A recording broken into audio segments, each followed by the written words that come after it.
Good morning, students. This is your live class of English, and I am your teacher of English language. Today we shall see how to choose and how to make the sentence correct. As I was teaching in the class, I explained you how to make the sentence correct by choosing the correct form of verbs given in the brackets or by just seeing the sentences. So in this way we can develop our skills and level of understanding, and this is very important to you all to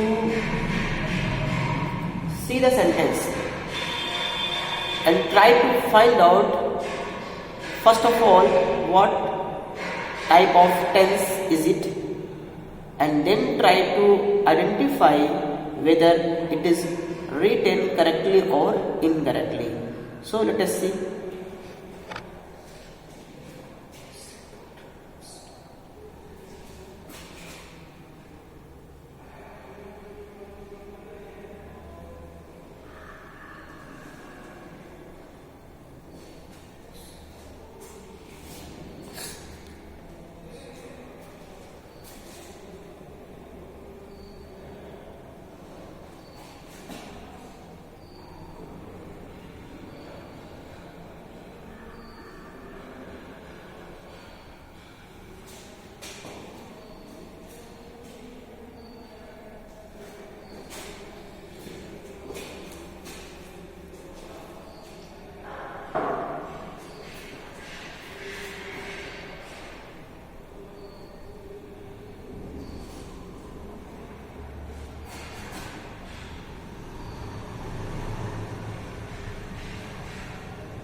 चलो पहले कुछ sentences को देख लेते हैं, फिर और discuss करेंगे, क्योंकि क्वेश्चन को समझाने में टाइम लगता है, चीज़ों को रटाना नहीं चाहते, आप लोग को समझाना चाहते हैं। यहाँ पर देखो पहला सेंटेंस देखते हैं, does Pedro walks to work every morning.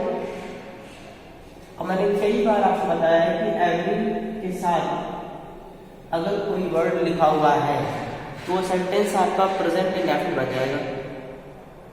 क्यों? क्योंकि वो एक्शन रिपीटेड एक्शन हो जाता है, और जैसे ही एक्शन रिपीटेड एक्शन को एक्सप्रेस करते हैं वो आपका सिंपल प्रेजेंट टेंस और प्रेजेंट इंडेफिनिट टेंस बन जाता है। तो यहाँ पर बिल्कुल सब कुछ सही लिखा हुआ है, does Pedro walks to work every morning. और कहीं ना कहीं पर एक छोटी सी गलती हुई है, एक एरर है जो उसे आपको फाइंड आउट करना है। मुझे पता है कि you all are very intelligent student and you can do it, आप कर सकते हैं। यहाँ पर देखें डज लिखा हुआ है, does is what your helping verb, Pedro is what, Pedro is your subject of the sentence, to work, to work is infinitive, किसी दिन बताएंगे, अभी याद है ये आपका इंफिनिटिव है। Two plus base form of the verb is called infinitive, two plus base form of the verb is called infinitive, and every morning is your adverb. ठीक है, डिस्कस करके किसी दिन एवरी मॉर्निंग आपका एडवर्ब फ्रेज, इसे कहते हैं adverb phrase. जब हम लोग का पार्ट करेंगे आगे बढ़ेंगे जानेंगे।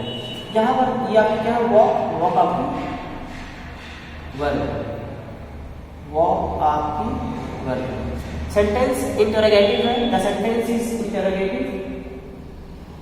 अब यहाँ पर देखो डज, 10 में आपके पास एस लगा हुआ है, एस दे दिया, इट मीन्स आपका सब्जेक्ट जो है it is your singular, your subject is singular, that is why we use does here in this sentence and वॉक्स।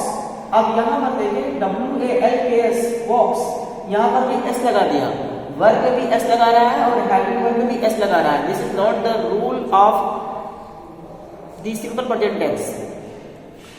आपको केवल एक ही जगह पर एस और ईएस का यूज करना है। Either you use with the main verb और you use with the helping verb. But if the sentence is positive, I repeat, if the sentence is positive, use s or es with the verb if the subject is similar. Subject similar होगा तो s es add कर लो verb में। But if the subject is plural, you have no choice. आपके पास कोई choice नहीं है, verb को as it is रहने दो, आप ऐसे उतार दो फर्स्ट फॉर्म के साथ। अब यहाँ पर देखो, does तो आपने यहाँ पर कर दिया, इसको तो आपने सिंगुलर बना दिया। अब यहां लगाने की क्या जरूरत थी, यहां से आपको s रिमूव करना पड़ेगा, आपको यहां से s रिमूव करना पड़ेगा, फिर सेंटेंस तभी सेंटेंस सही होगा, otherwise the sentence will go wrong.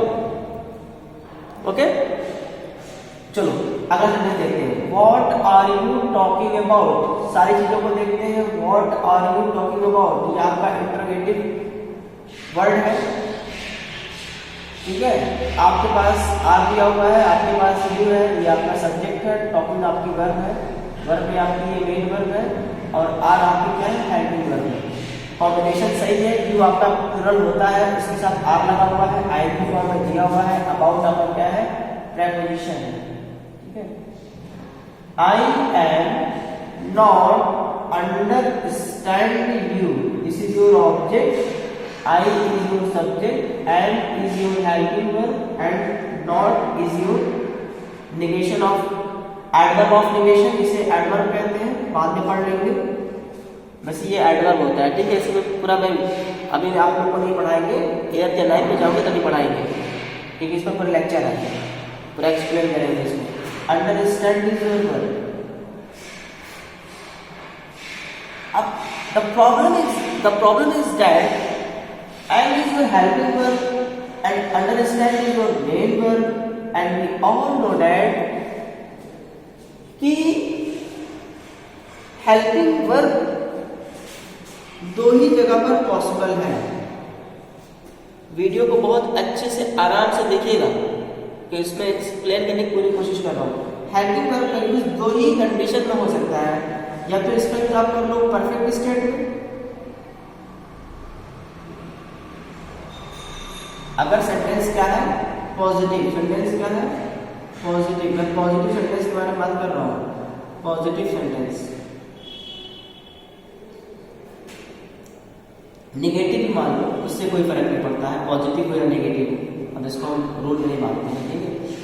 Helping verb का यूज या तो परफेक्ट स्टेट में होगा या फिर कॉन्टिन्यूअस स्टेट में होगा, कॉन्टिन्यूअस स्टेट।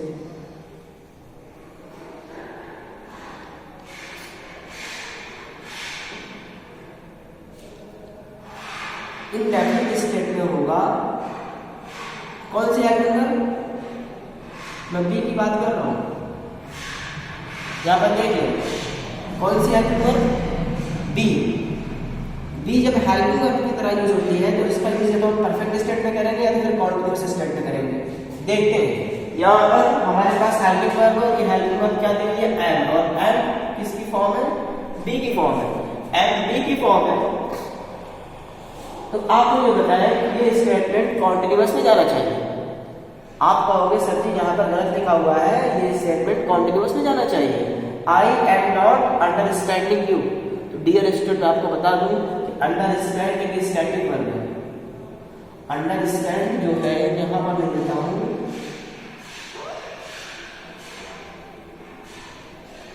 मैंने पढ़ाया है, मैंने ये सारी चीज पढ़ाई है। अंडरस्टैंड एक मेंटल स्टेट है, mental state. Understand, like, love, ये सारी की सारी क्या है, मेंटल स्टेट है।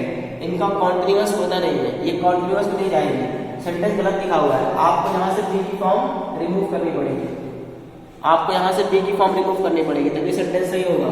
बाबू आई रिपीट, फिर क्या हो जाएगा, यहाँ पर देखो क्या हो जाएगा, यहाँ पर हो जाएगा